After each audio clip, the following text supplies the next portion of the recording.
Hi there, just jumping in before the podcast starts. Bit of a disclaimer, we suffered a technical problem while recording in the studio. Apologies for the dip in quality, we are using the audio from the camera. Greig's audio is unaffected as this episode was recorded remotely. Thanks for tuning in, we hope you enjoy the show. Hello and welcome to the Menterprise Podcast, your pocket guide to mindset, motivation and mentorship. And we're really excited today because we've got Greig Ward, which is the content creator and learning manager for the Marketing Sales Group in Australia. And our experience with Greig previous has been so positive. Yeah. And I actually first met Greig in a meeting in Sydney where I was observing him coaching a sales team. And I was amazed by, if I'm honest, just the way he did things. It was so different to how I was trained or how I've seen people going to train people. His out-the-box thinking of getting people together and thinking in different ways was phenomenal. So I think we're going to get incredible value from Greig today. Yeah, well, in fact, you were so impressed with him that you actually invited and paid for him to come to the UK. Yeah, we did, yeah. And do a Greig Ward tour across our offices and offer that kind of sales insight.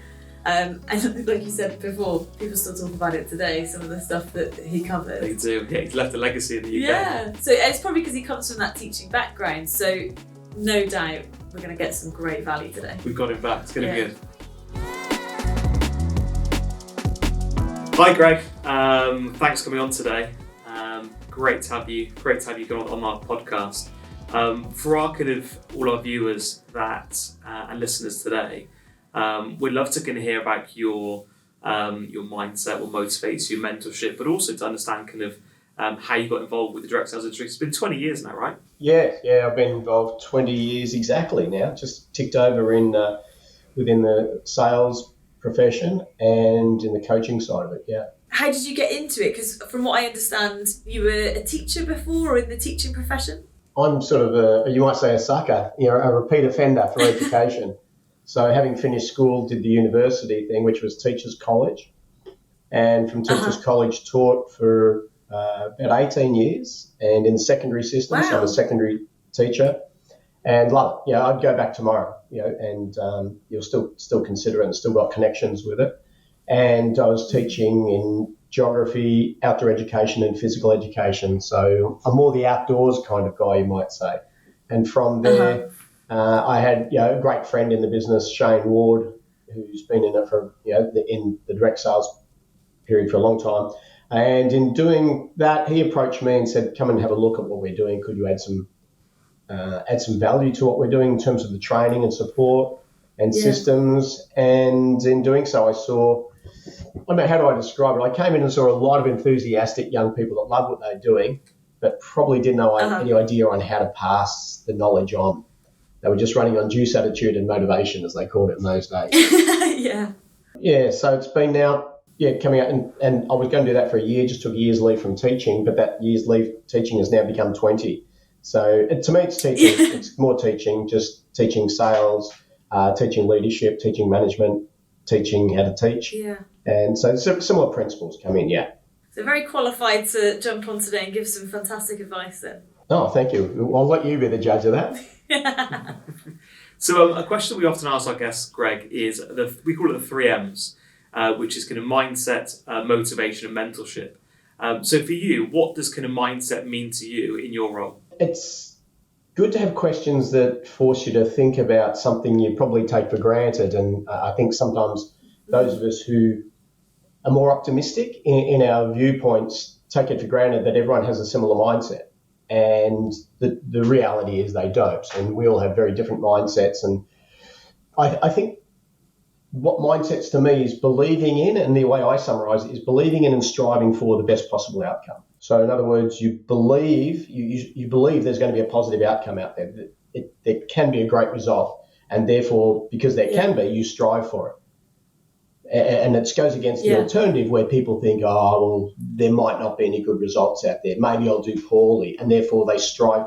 They don't strive for that, obviously, but that leaves them floundering in many ways. So, a belief in that there's a good outcome and therefore striving for that outcome. That's probably the key thing. And the 2 other areas I say is accepting imperfection is a big part of mindset for me. I think too many people strive for perfection, which is absolutely unattainable. And I'm guilty of that. Yeah. And so, accepting imperfection and also being okay if things don't go okay. I think it's probably the way I measure a lot of people's level of success and their resilience and persistence and what I call grit is, will they be okay if it doesn't go okay this time, not in the whole, or even if it doesn't turn out okay. A lot of entrepreneurs are okay when they give it a crack and they go, I gave it a crack, it didn't turn out.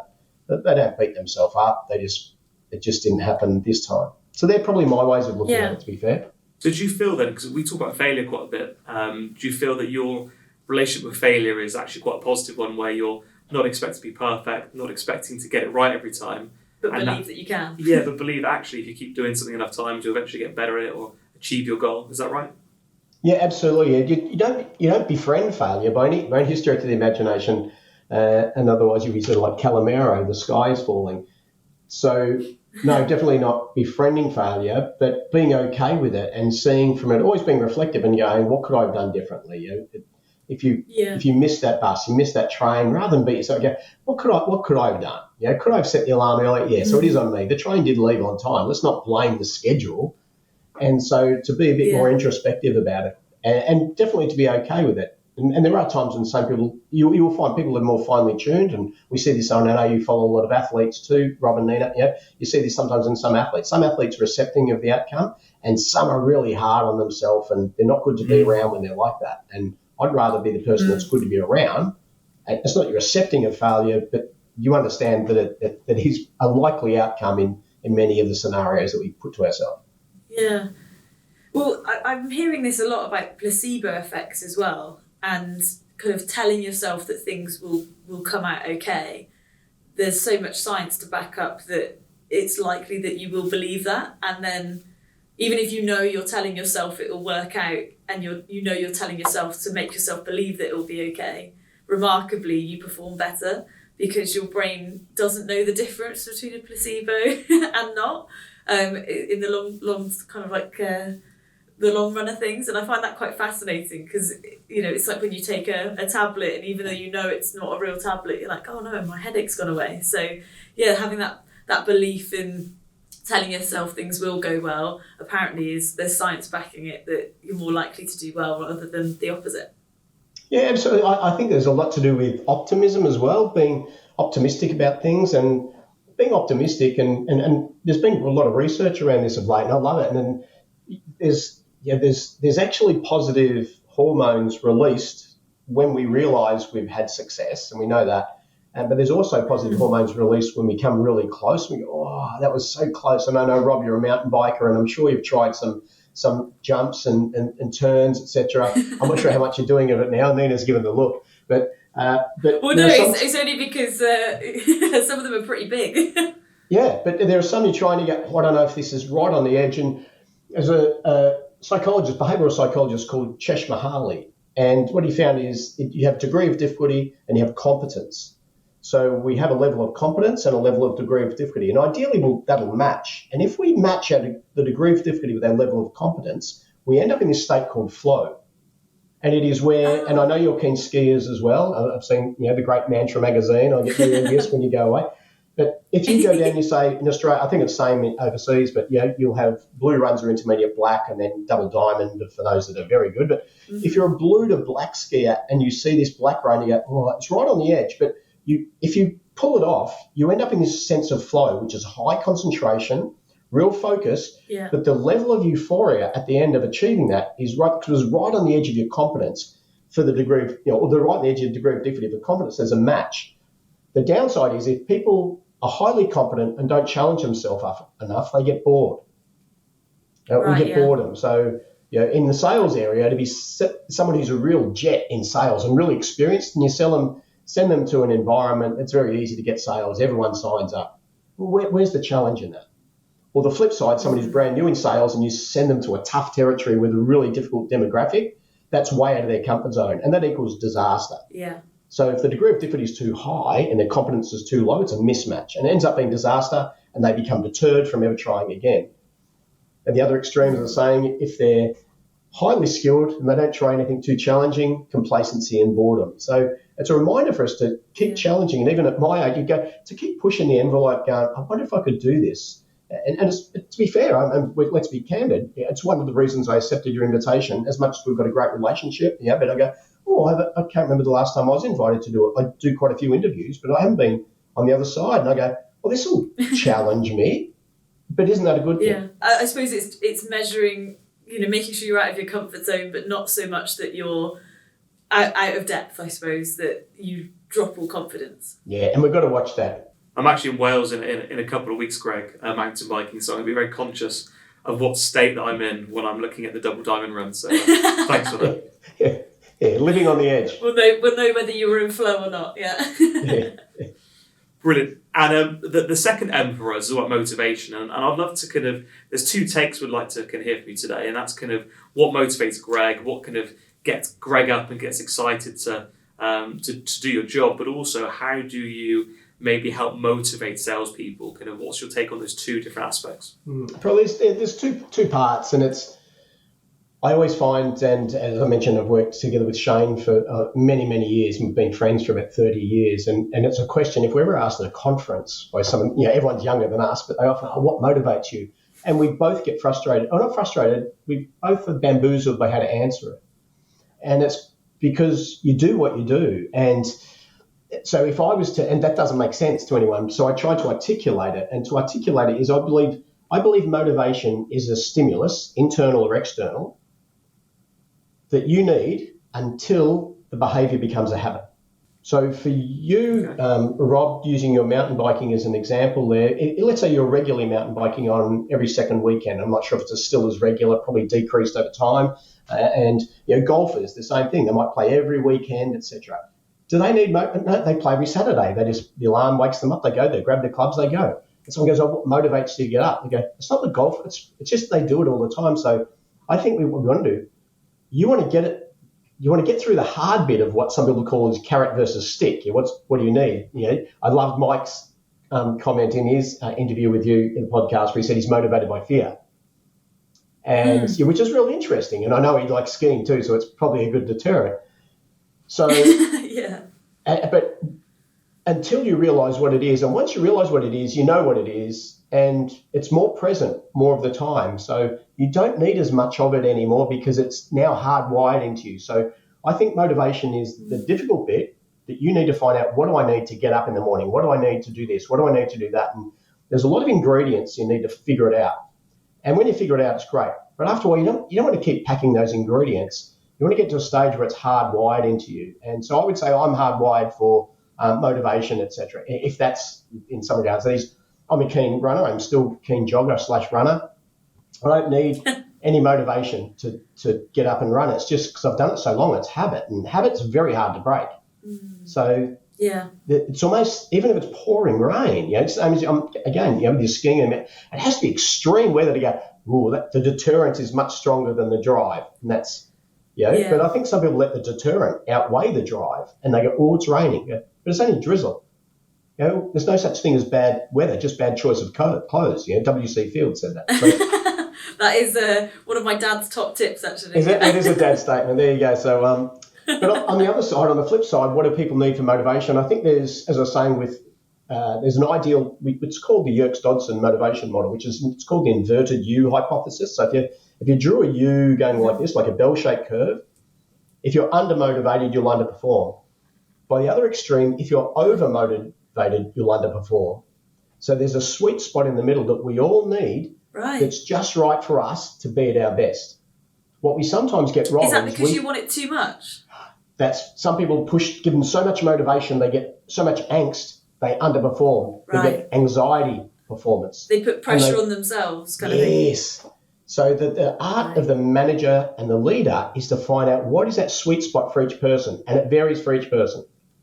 We all know someone. You just have to say, pub, and they're off. They're in the car waiting for you. They're ready to go. There are others. You go, I'll pick you up. I'll pay for your meal. Yeah. I'll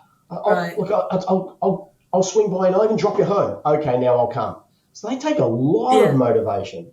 That's okay. Don't try and change them. Now you know. We just need to know different strokes for different folks. And Some people need extrinsic motivation, external, they need us, which is the stick, I suppose you'd say. And others, it's the carrot, the internal motivation. So I'm more internally motivated, so I don't need external motivators. As a matter of fact, they annoy me. And we make the error, and my experience over the last 20 years of working with marketing companies worldwide is many sales managers get it wrong in they believe that salespeople are extrinsically motivated. That is, they're all motivated by the dollar.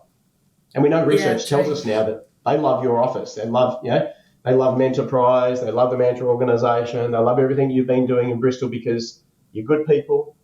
They have a good time. They enjoy going to work. They work with like-minded people. Oh, and by the way, they're remunerated fairly. And yes, doesn't mean there aren't those who are motivated by the pound, etc., and the incentives. But I think sometimes we get motivation wrong. So it helps to understand it. And I think the best author, and my favourite author, is Dan Pink in his book Drive. I think he just nails it, and it's easy to read, easy to understand. Yeah. Sorry, long answer to a short question, but it's a great topic. No, it's great. And in sales, Greg, as you well know, motivation is so important to kind of go and perform at a high level consistently even. How much do you think discipline plays a part in motivation? Hugely. So anything with a self in front of it, so self-motivation, self-discipline, all these things, it's internal. It's got to come from you. And my concern always is, as I've had long conversations with many managers and leaders over the years, is I keep having to motivate my team members. I go, that's unsustainable. You can't. You can be what they want you to be for a short period of time, but you can't constantly do it. If they keep needing motivating, the external is too strong, and it tires you out all the time. So I think it needs to come from within, and therefore, self-drive, self-discipline, self-motivation, self-actualization, self-awareness. Like knowing you is very important. It's probably one of the tenets of emotional intelligence is knowing yourself. And when you know yourself, there's going to be certain days, we've all had them. I remember, Nina, you're the young one now, but my wife had the kids. Sometimes she goes, I just feel blur. Can you mind Jackson? Can you keep an eye on Jackson? I just feel blur. What she's saying is, I'm not the best person at the moment to be the mother. I'm just not feeling great. Could you? That's high self-awareness. But if you felt terrible and carried on trying to do the job, you'd probably be bad at it. So knowing when you're in the zone and maximising it, and knowing when you're not, and what can you do about it, I think that's extremely important. And just to go back to the beginning part where you were saying about how now you don't need much, I suppose, to motivate you because it's all within. Do you think that's potentially why when you're kind of new to sales or kind of quite young in your career, that sometimes you need to have quite short-term focuses to keep you focused? Because I'm the same. Like now, I work hard because I love working hard, and I've got kind of longer-term goals that I can, I suppose, be focused on over a longer period of time. Because you've said this to me before, where you're like, I'm just motivated, like full stop, right? But I remember when I was new, and to keep my focus, I would bribe myself with things like food. I remember one day, in the sales field, and I said to myself, hey Nina, we're not feeling at our best today, but if we hit the goal that we set ourselves, we'll get sushi from that really nice place at the end of Bolford Street when we get back. And you know what? That part of my brain went, all right then. Yeah, and I hit the goal and I got a huge sushi platter. I felt very good about it. But now I wouldn't need that kind of short-term motivation because I've kind of like got it ingrained in me. Would you say that's similar? Absolutely, yeah, it does, and it's no denying. As I said, when I was younger, there needed to be more incentives to do certain things. Yeah. But I think it's also got to do with how intrinsically driven we are. There are some things that, let's be honest, if you would say someone said you have, and I'm not sure, the extended family you might have, but you might be saying, we're going round to visit so and so, and it might be Uncle Bill, in Aberystwyth, since you're going to Wales, and might be going around Uncle Bill. And Nina goes, really, Uncle Bill? And you go, okay, I'll do this. Okay, now I'll get sushi on the way, and we'll drop into the chocolate factory, we'll go via Plazzy Brennan. And you go, okay, now I'll go. So sometimes we do need those, just because otherwise it's a mundane thing that doesn't really interest you. So there's got to be sometimes a sweetener, and that's probably why it's called a sweetener for it. So there are those. But it is, I think one of the greatest things about motivation is once you've got it figured out, right now you got what motivates you. Wouldn't it be great if you didn't have to always have that? and you can do it without that. Yeah. That's when you get it hardwired. And getting it hardwired means you get up, you can do it, and it's not routine, it's not mundane at all. It's just what you do. And you can do it for longer. Yeah, highly sustainable. And often people that we kind of coach and mentor, Greg, if they are maybe kind of younger in their careers, they often don't have that intrinsic kind of motivation yet, or as Simon Sinek talks about, your kind of why and knowing your why. Have you got any kind of hacks of ways to find out your why or find out what kind of gets you fired up? Into that sweet spot. Yeah. Are there any hacks? It's a good question as to determine what is your why. Or even for the mentors that are listening to our podcast, anything that they can do to help the people that are coaching find their why? I think it's important. So sometimes we look for, why would I do this, or what's the benefit of doing this? Sometimes it's reverse engineering is an old saying for it, but to flip it over to say, right, what's the detriment if you don't do that? So they say, come on, maybe you should be going for so many sales this week. You've already done this. Let's go for an extra 10%. They go, why? I go, what's the detriment if you don't try and go for anything further? You'll probably stay the same. We call it the sea of mediocrity. And you'll probably accept vanilla ice cream when you go to the shop and there's 40 flavours. And you'll probably be pretty happy living in that flat, that you got no lift, no access. You'll probably be complacent with very, very mediocre results. And that's okay, because the world doesn't need mediocre people to make the rest of us look good. Mm-hmm. So it can be, but how do you find your why? I think it helps to understand sometimes some of the background to it. So what are they motivated by? So are they motivated by purpose? Are they, and Dan Pink talks about 3 drivers, mastery, autonomy, and purpose. So they're 3 key drivers. Are you motivated by mastery, getting better? And so by your reference to a double black diamond run on mountain biking, I would suggest there's some element of mastery there. Make sense? Because you didn't say we're going mountain biking in Wales. You say, it's a gradient that I probably haven't, or a level of extreme that I haven't, or I have, and it really tested me. That's moving closer to getting better. So that's mastery, motivated by mastery. Musicians, artists, sports people are motivated by that. Autonomy, a lot of people are motivated by autonomy, which is independence. That is someone not watching them and breathing down their neck. This is why the work from home has been good for some people, because they're not in an office environment, and because they want to be autonomous, and that works for them. So autonomy is just not being monitored closely, watched, and tracked so much all the time. And some people like that. So that's an autonomy thing. And purpose is a big driver. I know you've represented some amazing causes. Last time I was in Bristol, it might have been sort of a guide dog, a sort of a dog refuge place. Do you remember what it was? Yeah, that's right, yeah. What was it called? I think there was quite a few animal charities that we represented. Yeah, it was an animal shelter or something anyway. And you'll remember it, and you were in Swindon. We were there and I was chatting to the guys and so, but I still remember there was 2 girls on the team. They go, this is amazing. You should see the difference we make. Yeah. They're not talking about the money they're making. They're talking about the fact that they were getting dogs off the streets or out of bad homes into good homes or into a shelter. Yeah. That's they're motivated by that, and that's motivated by purpose. So mastery, autonomy, and purpose. And it's not always one in isolation. There's a blend, or it's sort of like a Venn diagram. They overlap a bit of each other. And sometimes it's more of one than the other. Yeah. So it helps sometimes, and you can have these conversations. I was going to say, because I could relate to all 3 of those then when you were saying them. I was like, I felt that, or, with all 3. So, that's interesting. And we'll get in sales. Sometimes I was in an office just 2 days ago, just not far from here. And there was a young lass in her first week, and she did okay in her first day. Day 2, she did 3 sign-ups for a not-for-profit organisation. She goes, that's the money's not a concern to me. I just want to get my pitch to your level.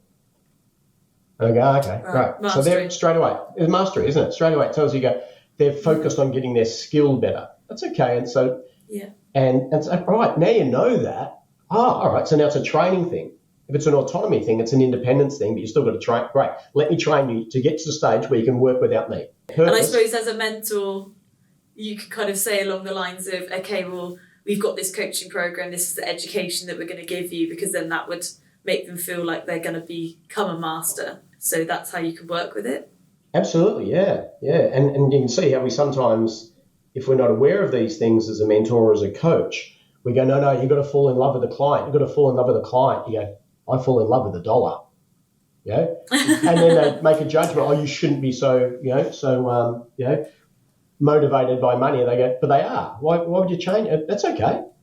They're going to sell a lot because they want to make a lot of money. Now, let them know a bit about the client and get to like the client. If they don't love the client, they don't love the client. That's okay. But those people more purpose-driven love the client, and they're compensated fairly. So it's a nice trade-off as well. So I think understanding, getting to know, and it takes, like you said, exactly as you said in the end of there, how do you go with somebody who's 18, 19, 20, just come out of school sometimes and they've never really had to be motivated, because when the bell rings, it tells them what to do. Bell rings, eat lunch. Bell rings, go back to class, do math. Bell rings, go to English. Bell rings, end of day, go home. So it's sort of driven by external forces, and this is why, I don't know if you remember when you finish high school or secondary school, there's such a feeling of a void. You go, oh, what do I do now? What do we do now? And this uncertainty because... Where's the bell gone? It's sort of been a bit like that. Anyway, I digress. Maybe get some bells in the office, Greg. What do you reckon? Well, we do. Ring the bell. And the gongs. And then our final M is all about kind of mentorship. So to you, Greg, because I'm sure you've had lots of mentors that you've worked with and obviously mentor people as well. From your point of view, what makes a great mentor in our industry?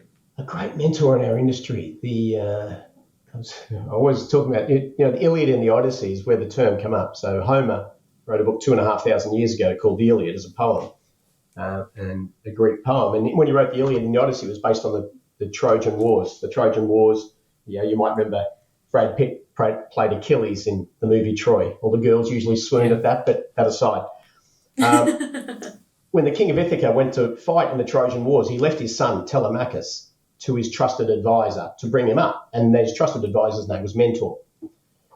Mentor was meant to school him in education, in philosophy, in relationships, in communication, in all these other subjects. He was meant to mentor him in everything. They got the story wrong, though, because a mentor should be chosen by the mentee. And in the real world, ideally, a mentee would choose a mentor. Now, in business, what happens, we often thrust a mentor on a mentee. This person's going to coach you and mentor you. They're two different things. Coaching and mentoring are very different. Coaching is usually short-term for results. Mentoring is usually longer-term for change of mindset, behaviour, and career longevity, etc. So there's a bit of a difference there. But I've seen some awesome mentors and had the opportunity to be invited to be a mentor. Traits I think that are absolutely essential are patience. You must have patience. It's very similar to the teacher. If you haven't got patience, it's going to struggle. So patience, selflessness. So the good performers are usually quite selfish.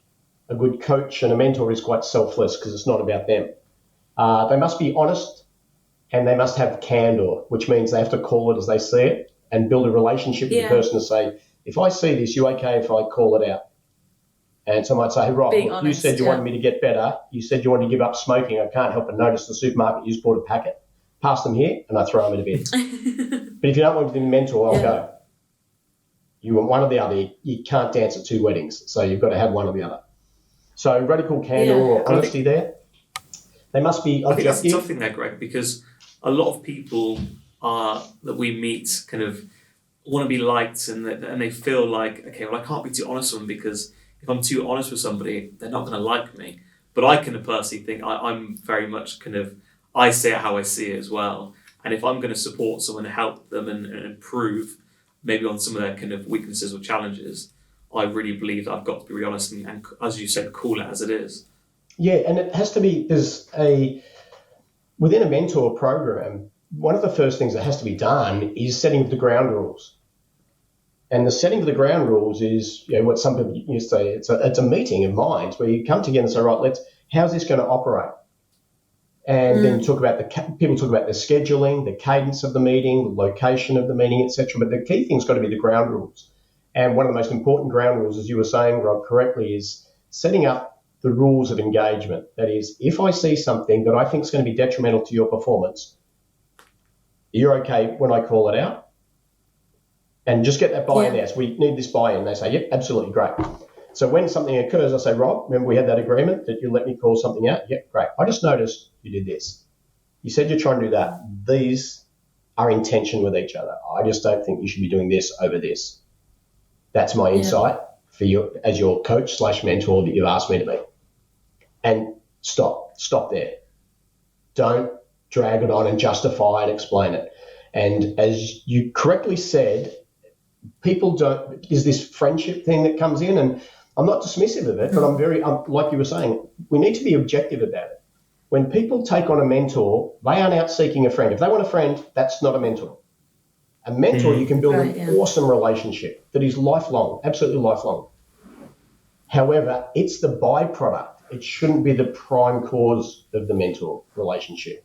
Yeah. If someone's going out trying to find new friends in the business, we probably recruited the wrong person. I was just going to say, when you were saying about the kind of finding a mentor, like you choose the mentor that for yourself, because I remember I had leaders within the business that would, I suppose, help guide me and make sure I was on the right track and help direct some of the coaching and education that I needed. But then when I was encouraged to find someone to mentor me, I did have to, I suppose, kiss a few frogs before I found my princess, because eventually I found someone that I really looked up to, and then I was like, okay, I can really listen to this person and take a lot from them. But it was a matchmaking exercise. It wasn't like, this is your mentor, this is the person that you listen to. 100%. And we discussed this in mentoring programs that I aware your family situation now, which I'm hugely supportive and a big fan of, what you're doing, and that's great. I would guess that, Nina, you've probably got someone you turn to, if you don't mind me asking a candid question, you turn to about parenting advice when you were just going through the early stages of it. Was there someone, you don't have to say who it was, it might have been auntie, it might have been, something, I don't know who it was, but was there someone or of some people? Yes. Someone that I would prefer to ask advice from compared to others. And, especially you get a lot of unsolicited advice when you become a parent. Okay, all right. So kind of having someone to go to. Would you ask that person for financial advice? I mean, he probably would give me bad advice, but maybe not the same. Okay, would you ask them for health advice? Not like directly. What about relationship advice? No. Okay, so all of a sudden we found that this person that was really good in the mentoring of the upbringing, parenting, is awesome. But in financial, oh my God, I wouldn't give them any money because they'd probably spend it at the pokies or whatever, because they're different. So all of a sudden we find a mentor cannot be one size fits all. And this is where that's part of the rules of engagement. That is, if I'm asked a question or if I'm asked my input or advice on something that's not in my lane, I will let you know, but I'll do my best, or my darndest, as they say, to steer you towards someone I think would be better at that. Yeah. But sometimes some coaches, where coaches and mentors get mixed up, sometimes they think, they get a bit of an ego in there, and they go, all right, yeah. And then you see them on Friday night, they're sitting next to the bar, and they're telling them to break up with a girlfriend. When did they become a relationship counsellor? They're a good sales coach, and they're very good in that space, but don't talk about that. I'll move out of that flat. You don't need. Now they're a real estate advisor. Just stay in your lane. So, and this is where mentor got it wrong in originally the Iliad and the Odyssey, because he tried to be too many things, and another Greek goddess came down and assisted in the end. So a woman come and saved the day in the book. Even back then we were being saved.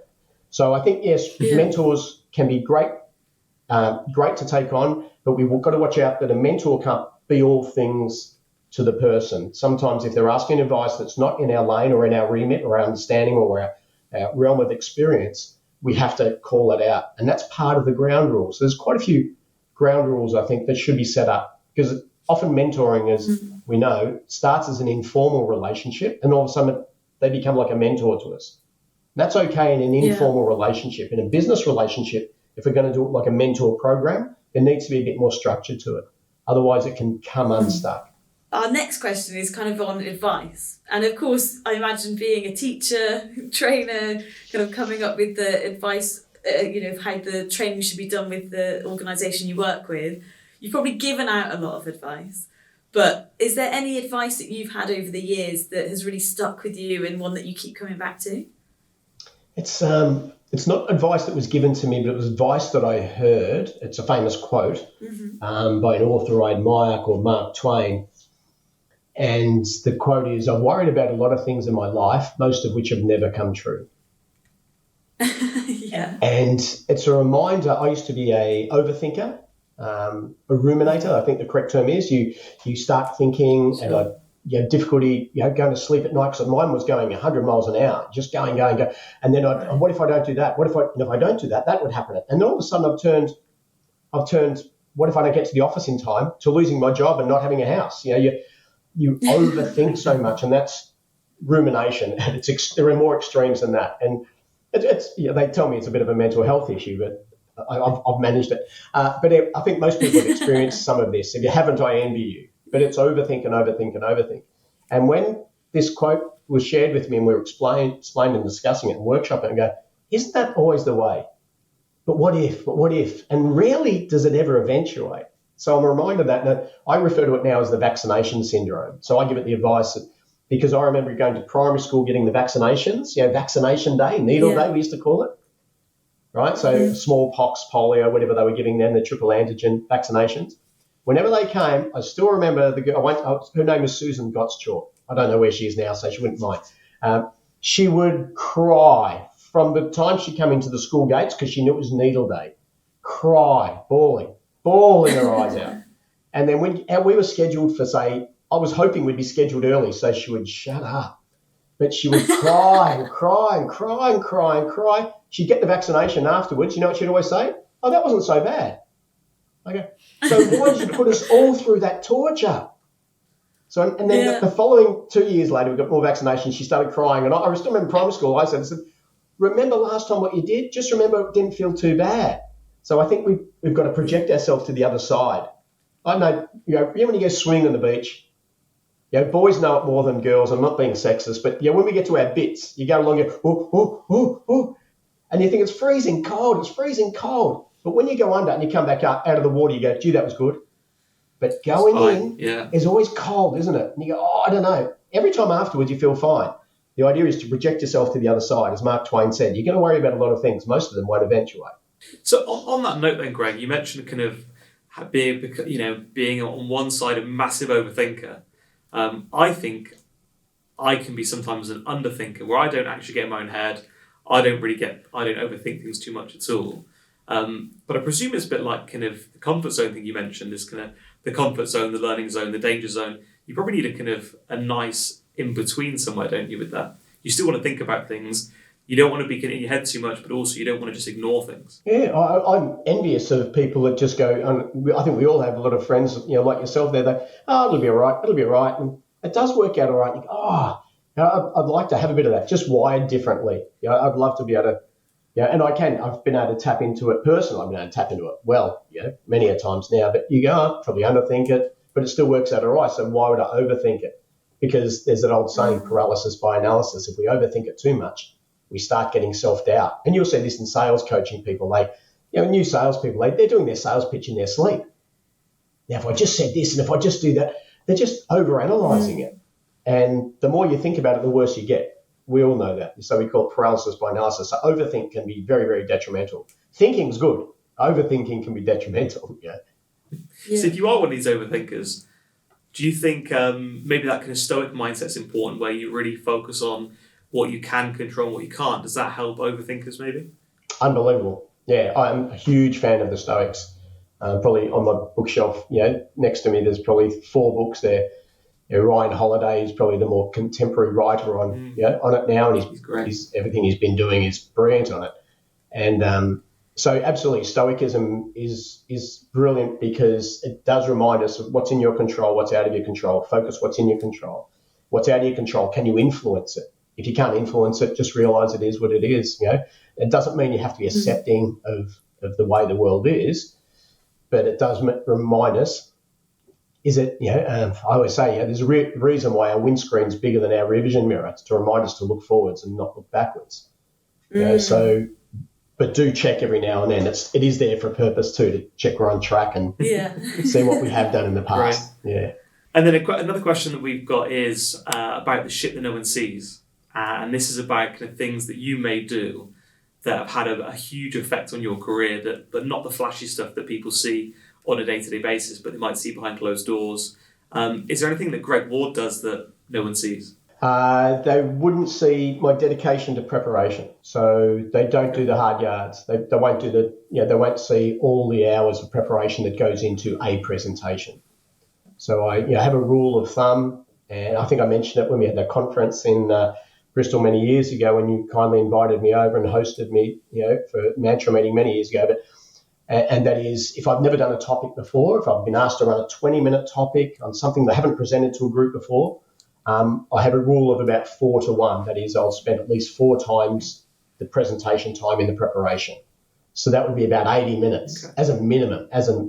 If I've done it before, it's at least 1-to-1, which means at least 20 minutes preparation to get my notes together again, just to run through them for that 20 minutes. So I always over-prepare. Now, the reason I over-prepare is it's a mantra I have. Over-preparation allows flexibility in the moment. So if you're over-prepared, you're prepared for everything. So coming back, sorry to bang on about it, I think it's awesome. You're going mountain biking in Wales, and I'm seeing Nina's totally excited. So as you go there, but I'm guessing, because I remember seeing one of your bikes when I was over there, you probably have spare this, spare that, back up this, back up that. Now, it's too much for a weekend. No, it isn't, just in case. But you got it. Yeah, just because over-preparation allows flexibility in the moment or adaptability in the moment. So it's just like when you used to go, we still like, Australia's big on camping in the outdoors, etc. So you throw this in. We'll throw the jaffle iron just in case. We'll throw the marshmallow fork just in, and then you're camping and you go, it'd be good to have marshmallows. And one of the boys goes, yeah, I've got them. Yeah, awesome. Yeah, I've got a fork. Oh, awesome. So all of a sudden, because they were ready for any contingency. But to be ready for that contingency, you had to prepare. Interestingly, your overthinking is actually helping you there because you're thinking of all possibilities, which means that you're not going to be caught short in the moment. Yeah, and also, just in case someone asks a question, you go, funny you should say that. I had something just in case that might have been asked, so you're ready for that. Yeah. Not, I didn't know you're going to ask that. So in other words, anticipate what might come along. So to be prepared for that, anticipate. So that flexibility in the moment, we used to talk about Batman's utility belt. I remember the original Batman. He had a utility belt. Now, he had everything in there. He had shark repellent. Do you remember that one? Going way back, he had shark repellent come out. Who carries just in case there's a shark? So Batman's utility belt was a classic example of just being prepared for everything, and some wacky script writers, but being prepared for anything so that you have this readiness in the moment. So that's what people wouldn't see of me. I always take it, I'm running a workshop. I'll always have more materials, more notes with me, just in case it might be called upon, but may not always be. So just over-preparation. For me, it's over-preparation. And when I say it's preparation, it's not over. It's just normal for me. It's a habit. Are you one of these people at the airport that has tons and tons of baggage? No, minimal. I'm a minimalist. Minimalist. No. Yeah, training stuff I'll have sufficient. But I'll have on file. I'll have handouts ready, So, I never have, in terms of packing for stuff, I'm a minimalist, which is funny. It's quite the opposite. I overpack massively. That's it. I either can take stuff I never wear, never use, but just in case I needed it. No, I think it's important. I mean, I still get nightmares now where I've turned up, I left university, 10 years ago? 12 years ago. 12 years ago now. And I still get nightmares of turning up to an exam and I'm like, I haven't prepared for this. And that feeling of not being ready and being out of your depth in all of those situations, you just can't perform well. So some people do kind of, in our industry, they might turn up one day and think, I'll wing it today. I won't plan for my team meeting. I won't plan for the coaching I'm going to deliver, or, I'll just, go with the flow today. You might get away with that 1-2 days, but if you do that every single day, it's going to be a recipe for disaster. That's not an uncommon dream, by the way. That's a very common dream. If you share that with a lot of people, do not be surprised if a lot of them go, I have that dream, or they have that dream where they realise they didn't qualify. They have to go back to university because it's a very common one. But if I can share a story, the reason I believe in preparation and for coaching and training, this is not necessarily in a personal, like when you said, Rob, do I overpack for travel? I know that's because if I don't overpack, it'll only affect me. All right, so if I don't pack enough clothes, etc., it only affects me. I've only got me. I can deal with that.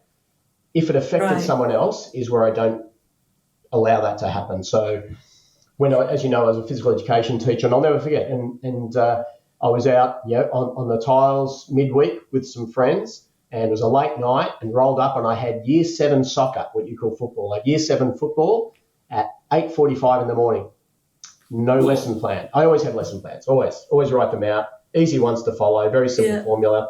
Write in your book, get a book, no lesson plan. So and I went out, I was dusty, and I'm quite comfortable sharing this. I was dusty, bordering on hungover, and I'm dragging the bag. I've got the kids to get all the equipment. Okay, put 12 balls in the bag, the mesh bag, pull out, grab some cones. Okay, let's walk out.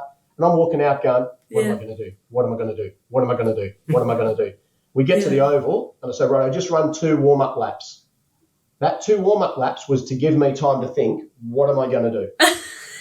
What am I going to do? And I start putting these hats out and it's starting to come together, and it was okay, got by. No one else would know. And it was at that point I swore to myself I would never, ever, and I would have been 25 then, I will never, ever be this underprepared again. This is so unfair on those kids. It's so unfair on them. I meant to be a professional, and I was... Because the quality of coaching is not going to be good. Yeah, whereas my mate's going, that's all right, you had a night out, that'll happen. I go, oh, no, it's just not professional. It's just, I don't mind going out on that. Just if I had a lesson plan, it's not the going out, it's not being prepared for your audience. And I think anyone who wants to coach, and I'd say winging it is my arch enemy. I think winging it is the arch enemy of the coach. Just making it up as you go along. Because that is so unfair on your audience. So unfair. Your audience deserves that you're prepared. Just like you're prepared for this. You know what? I'm prepared, with things here. I'd love to say this is all, but I've thought about, how we might be going, and it's not showing demystifying anything, but it's unfair on your audience if you haven't given some consideration or thought to your audience. And that's just my take on it. It's what I think differentiates some coaches from others. It's great quality. Yeah, well, we actually had some feedback from some of our team recently who were getting coached and mentored, etc. And one of them mentioned that he could just tell that the person that was mentoring them just, I suppose maybe he felt like they didn't care, because it was clear the person hadn't prepared anything, there was no structure to their calls, etc. And it was just like, hey, let's have a chat, right? And then someone else I was chatting to that's getting mentored, the enthusiasm that they had because there was a structure to their calls and there was a purpose and they had a plan of what they were going to go through, they were getting so much more out of that call than the other person. And, that's probably going back to what you were saying about having a great mentor. You choose the mentor because they're giving back what you need, because they are prepared and they're doing those things. Yeah. Yeah, and it is. It's how people will gauge how trustworthy you are as a mentor by the level of self-interest you have. If you have a high level of self-interest, that, if I'm a mentor, that'll look good on my resume and my LinkedIn profile, you're doing it for you. Right. That's high level of self-interest. It becomes apparent. The level of trustworthiness decreases as a result of that.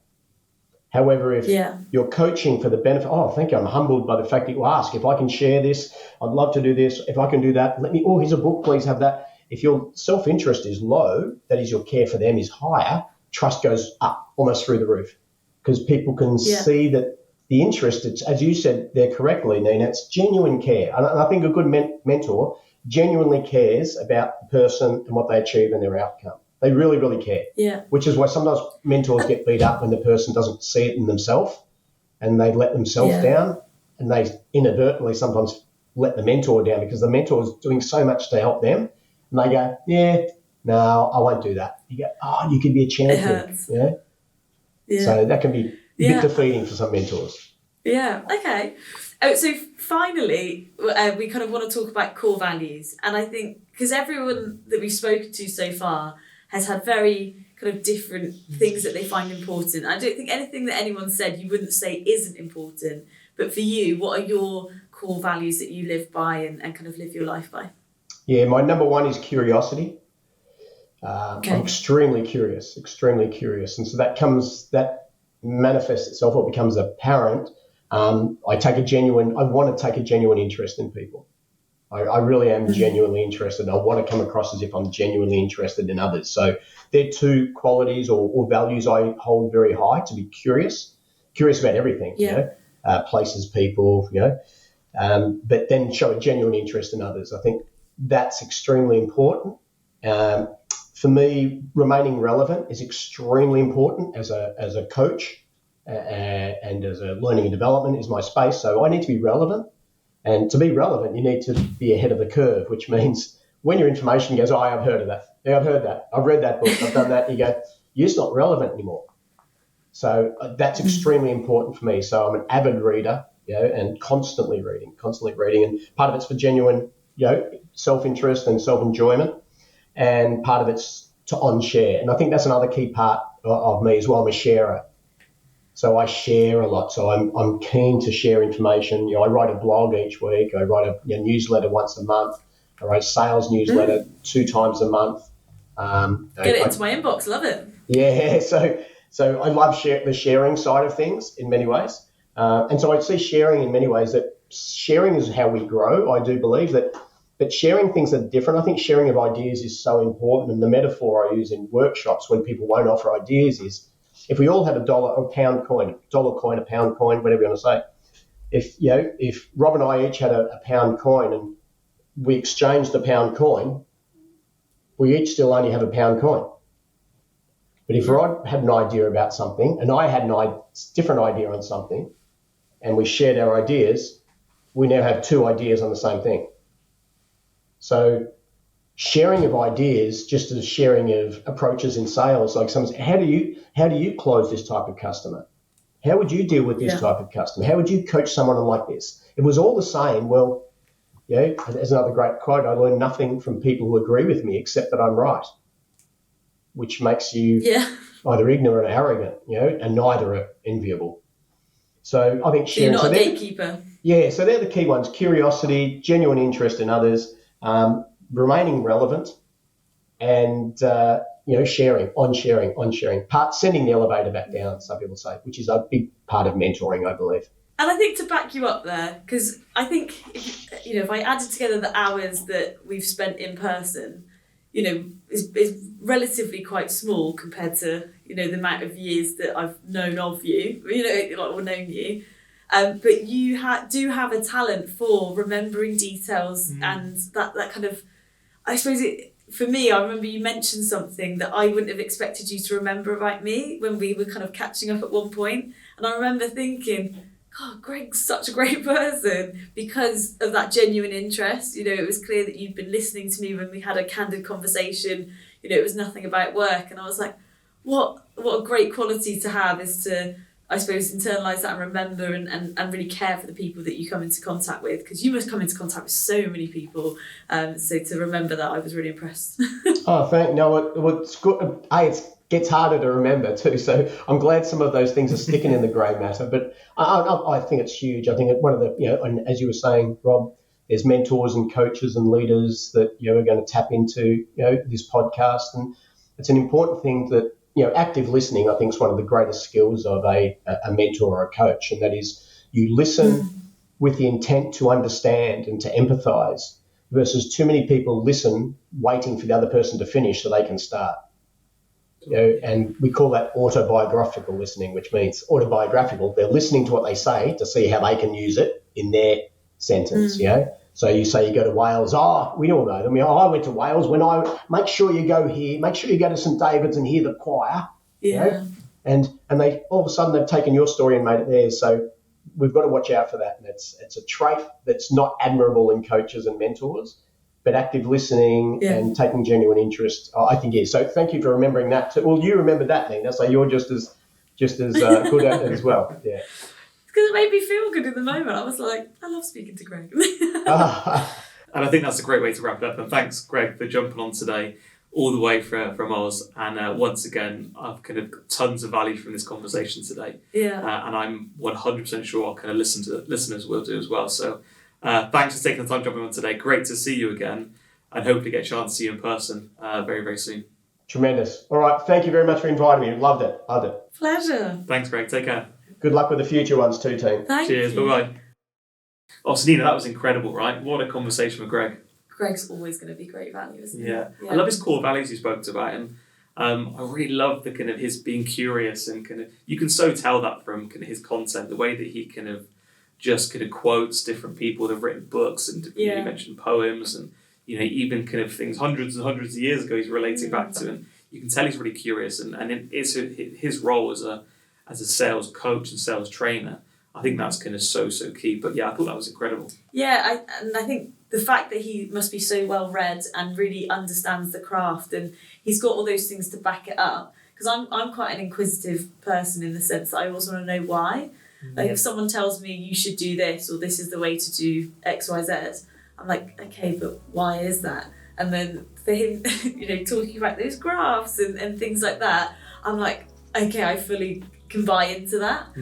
Because I love a bit of science. Yeah, that is you, isn't it? That is me all over, yeah. And one thing, thinking back actually, is one thing that's great about our business is once you get good at something, you're thrown into the next thing. And once you're good at that, you're thrown into the next things. We're often kind of breaking comfort zones.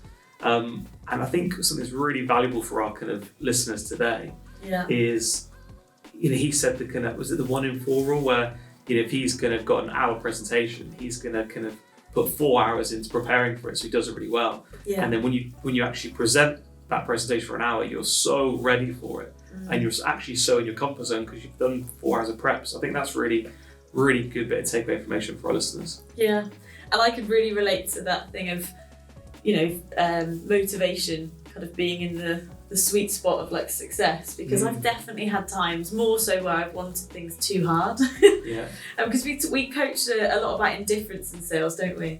And how be relaxed, don't push it too hard, because if you're too enthusiastic and over the top, you put people off. Yeah. And I suppose it's that element of, sometimes with goals, if you're too into it, like you've got to want it, but don't put too much pressure on yourself and make yourself crumble. Absolutely, yeah. Great advice. What a guy.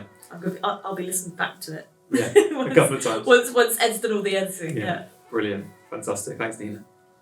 Thank you very much for listening to the Menterprise podcast. We want to give some recognition to people that have made this happen. We want to thank Luke and the rest of his team at Access Creative College, who have given us access to these fantastic facilities, and also to Edward Collis Films for all things to do with videography.